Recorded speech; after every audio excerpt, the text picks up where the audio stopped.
ডুবে গেছে সিলেটের উপশহর। টানা 3 দিনের ভারী বৃষ্টিপাত আর উজান থেকে নেমে আসা পাহাড়ি ঢলের কারণে সিলেটের অনেক নিম্নাঞ্চলই প্লাবিত হয়েছে, দেখা দিয়েছে বন্যা।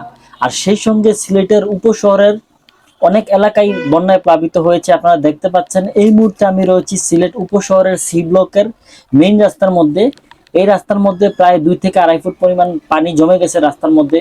বন্যা দেখা দিয়েছে, অনেক জায়গায় অনেক যানবাহন আটকে গেছে। বন্যার পানির কারণে যানবাহনগুলো সামনের দিকে অগ্রসর হতে পারছে না, অনেক যানবাহন এই রাস্তার মধ্যে বিকল হয়ে পড়ে আছে, আপনারা দেখতে পাচ্ছেন। তাছাড়া মানুষজন এক জায়গা থেকে আরেক জায়গায় যেতে পারছে না যানবাহনের অভাবে। বন্যার পানির মধ্যে যানবাহন আসলে তেমন একটা চলাচল করে না, মানুষজন পড়ে গেছে বিরাট ভোগান্তির মধ্যে। আপনারা দেখতে পাচ্ছেন আমার বাম পাশে হুসেন ফার্মেসি, এটা হচ্ছে শিবলোকের একদম মেইন রাস্তার মধ্যে। আর পাশেই হচ্ছে গিয়ে যে দালানটা হচ্ছে গিয়ে ঢাকা ব্যাংক, এটা 2 তলায়। কি অবস্থা দেখেন, পুরোটা রাস্তায় ব্লক করা পানিতে। এই পাশ থেকে মানুষজন আসতেই পারতেছে না, টোটালি ব্লক। এখানে প্রায় সমান পানি। আর এই দিকটা একটু নিচু নিচু হওয়ার কারণে এখানে প্রচুর পরিমাণ পানি জমে যায়। বন্যার সময় সহজেই পানি জমে যায় এখানে। আছি এই মুহূর্তে বি ব্লক এবং সি ব্লকের মেইন রাস্তায়, তবে আর মেইন রাস্তা ধরে যাচ্ছি না, কারণ মেইন রাস্তায় পানির তেমন একটা নেই। ডান পাশে এবং বাম পাশে যে ব্লকগুলো দেখতে পাচ্ছেন এখানটাতেই বেশি পানি জমে আছে। আর এই মুহূর্তে আমি দাঁড়িয়ে আছি হিল সিটি স্কুলের সামনে। আপনারা দেখতে পাচ্ছেন আমার ডান পাশে হচ্ছে হিল সিটি, আর হিল সিটি স্কুলের বাম পাশ দিয়ে যে রাস্তাটা গেছে সেই রাস্তা দিয়ে যাব আমি এখন। 2টা সাইকেল দেখতে পাচ্ছি, প্রচন্ড পানি, হাতে গোনা কয়েকটা রিক্সাও দেখতে পাচ্ছি আমি। আসলে খুব বেশি প্রয়োজন না হলে মানুষজন ঘর থেকে বের হচ্ছে না, আর ঘর থেকে বের না হয়েও তো থাকা সম্ভব না। একটা মহিলা দেখতে পাচ্ছেন, প্রায় হাঁটু সমান পানি, হাঁটুর চেয়েও বেশি পানি। রাস্তাগুলোর অবস্থা আসলে খুবই ভয়াবহ। প্রায় কিছু কিছু স্থানে দেখা যাচ্ছে প্রায় সমান পানিও রয়ে গেছে। বাম পাশে হচ্ছে আদর্শ স্কুল।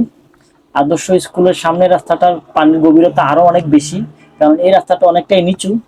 আমি যে রাস্তাটাতে আছি এটা একটু উঁচু, কিন্তু এর সামনে যেটা এটা অনেকটাই নিচু। এক ভাই দেখতে পাচ্ছেন, ওনার প্রায় হাঁটু সমানোর বেশি পানি এই রাস্তাটার মধ্যে। যাই হোক, আমি এখন কোন দিকে যাব নিজেই বুঝতে পারতেছি না, কারণ এত বেশি পানির গভীরতা। মোটরসাইকেলের সাইলেন্সারও ডুবে যাচ্ছে, মোটরসাইকেলের চাকাও ডুবে যাচ্ছে। তারপরও যাই, এদিক দিয়ে যাই, কিছু করার নাই। যেহেতু আসছি আপনাদেরকে দেখানোর জন্য সিলেটের উপশহর বন্যায় কবলে পড়ে গেছে। উপশহরের বয়স কয়েকটা জায়গায় ডুবে গেছে, সেই জন্য আসছি এদিকে। কিছু করার নাই আসলে। কাজ করি আমি, রাস্তা ধরে না গিয়ে ফুটপাথ দিয়ে যাওয়ার চেষ্টা করি, কারণ ফুটপাথটা অনেকটাই উঁচু। এক ভাইও আমাকে সাজেস্ট করছে যে ফুটপাথ দিয়ে যাওয়াটাই মনে হয় বেটার হবে, কিন্তু ভয়ের মধ্যে আছি। যদি ফুটপাতের কোনো ব্লক খোলা থাকে তাহলে তো ড্রেনের মধ্যে পড়ে যাওয়ার একটা রিস্ক থাকে। তারপরও কিছু করার নাই, রাস্তা দিয়ে না গিয়ে ফুটপাথ দিয়ে যাওয়াটাই মনে হয় আমার জন্য ভালো। এদিকে সাইলেন্সারের অবস্থাও ভালো না, সাইলেন্সার দিয়ে প্রচুর পানি ঢুকে গেছে। আপনারা দেখতে পাচ্ছেন শু শু করে কিভাবে পানি বের হচ্ছে সাইলেন্সারের মুখ দিয়ে। যাই, কপালে যা আছে আপনাদেরকে দেখাই। সিলেটের উপশহরের অবস্থা মোটেও ভালো না। আর মাত্র কয়েকটা দিন পরেই হচ্ছে কুরবানির ঈদ, মানুষজন কুরবানি দিবে। অনেকে হয়তোবা ছুটি নিয়ে বাড়ির উদ্দেশ্যে রওনাও দিয়েছেন, অনেকে বাড়ি যাবে যাবে করে ভাবছেন। নিচতলার যে সমস্ত বাসাগুলো আছে আপনারা দেখতে পাচ্ছেন, প্রায় প্রতিটা বাসার মধ্যেই পানি ঢুকে গেছে, ভয়াবহ অবস্থা। আসলে মানুষজন এমন একটা পরিস্থিতির মধ্যে আছে। আর মাত্র কয়েকটা দিন পরে হচ্ছে কুরবানির ঈদ। এই কুরবানির ঈদে মানুষ অনেকজন আগে আগে ছুটিতে বাড়ি চলে গেছে, অনেকে যাবে প্রিপারেশন নিচ্ছে। এমন একটা পরিস্থিতি সৃষ্টি হয়েছে, মানুষ এই বন্যার মধ্যে না পারবে বাড়ি যেতে, না পারবে শহরে থাকতে। আর শহরে থেকেই বা কি করবে, এত পানির মধ্যে মানুষ ঈদ উদযাপন কিভাবে করবে, বা কুরবানি বা কিভাবে বা দিবে। আসলে কিছু করার নাই, এখন পরিস্থিতির শিকার মানুষ। আসলে প্রতি বছরই এখন নিয়ম করে আমাদের সিলেট সহ বাংলাদেশের বেশ কয়েকটা জেলা শহরে বন্যা দেখা দেয়। এর প্রধান কারণটা হচ্ছে গিয়ে এই সমস্ত জেলা শহরের পাশে যে নদীগুলো থাকে সেই নদীগুলোর কারণ। এই নদীগুলোর মধ্যে পর্যাপ্ত পরিমাণ গভীরতা না থাকার কারণে পানিগুলো ধারণ ক্ষমতা ধীরে ধীরে কমে যাচ্ছে, যে কারণে পানিগুলো ওভারফ্লো হয়ে রিটার্ন ব্যাক হয়ে শহরের মধ্যেই আসছে ফিরে।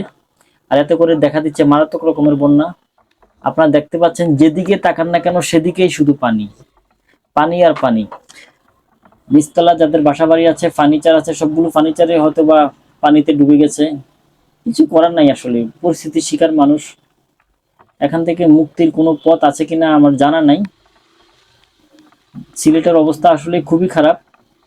এই বৃষ্টি যদি লাগাতার আরো কয়েকদিন থাকে তাহলে আমার মনে হয় যে নিচতলা প্রায় গলা সমান পর্যন্ত পানি হয়ে যাবে, এখনই প্রায় হাঁটু সমান পানি। আর এমন একটা পরিস্থিতি, এত বড় বড় ড্রেন করার পরে ওই পানিগুলো লড়ছে না, এখান থেকে সরছে না, কোথাও যাচ্ছে না, যাওয়ার মতো জায়গাও নাই। সুরমা নদীর অবস্থাও প্রায় ভরে গেছে, কারণ সুরমা নদীর অবস্থা যতক্ষণ না না ভরে ততক্ষণ পর্যন্ত শহরে পানি প্রবেশ করে না। সুতরাং বুঝতে হবে সুরমা নদীর অবস্থা ভরে গেছে, সুরমা নদীর অবস্থাও তেমন একটা ভালো না। যাই হোক, মোটামুটি ভালো রাস্তার মধ্যে চলে আসছি।